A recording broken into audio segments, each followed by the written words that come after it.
último item aí que a norma traz se refere aos procedimentos de inspeção e controle, né?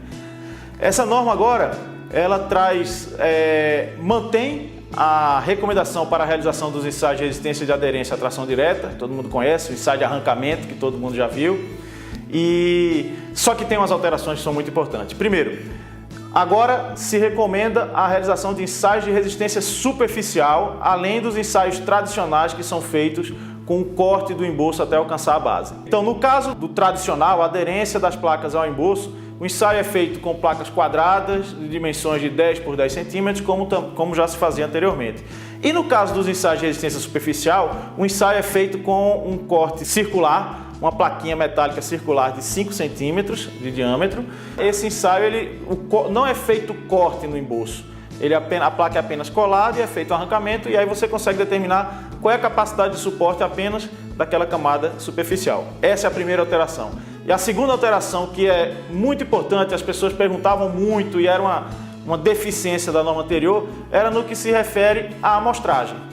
Então, a amostragem, hoje a norma determina o seguinte: devem ser feitos 12 corpos de prova para cada 2.000 metros quadrados para resistência superficial e outros 12 corpos de prova também a cada 2.000 metros quadrados de fachada. E no que se refere à avaliação, dos 12 pontos de arrancamento, se pelo menos 8 derem acima de 0,5, a aprovação é automática.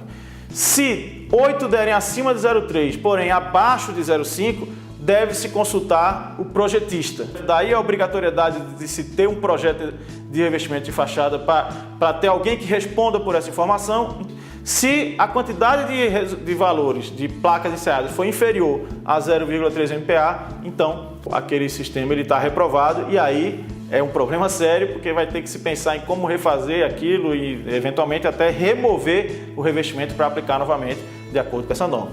Esse mesmo critério que eu acabei de falar se refere tanto para a aderência do corpo de prova como um todo, quanto para a resistência superficial. Outra recomendação que a atualização da norma trouxe se refere à avaliação do preenchimento do tardóis da cerâmica com argamassa colante. Isso é um procedimento que sempre se adotou nas obras, ou seja, de tempos em tempos, o fiscal ou o próprio engenheiro de campo, o mestre, seja quem for, ele vai ao encontro do pedreiro para verificar como é que está o preenchimento do verso da placa com argamassa colante. Quanto maior o percentual de preenchimento ali atrás, quer dizer que ela teve um melhor assentamento.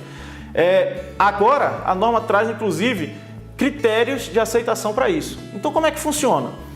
Se escolhe a cada 40 metros quadrados, é feita uma avaliação que a gente chama de dupla amostragem. Como é que funciona? A princípio, você pega 2 placas cerâmicas, remove essas 2 placas cerâmicas, e se as duas tiverem um grau de preenchimento do tardóis superior a 90%, esse pano está aprovado. Se uma ou as 2 placas tiverem com um grau de preenchimento menor do que 90%, vai para uma segunda amostragem. Então, nessa segunda amostragem, são removidas não mais 2 apenas, agora são removidas 4 placas. E dessas novas 4 placas, se pelo menos 3 dessas novas placas tiverem um preenchimento maior do que 90%, o pano está aprovado.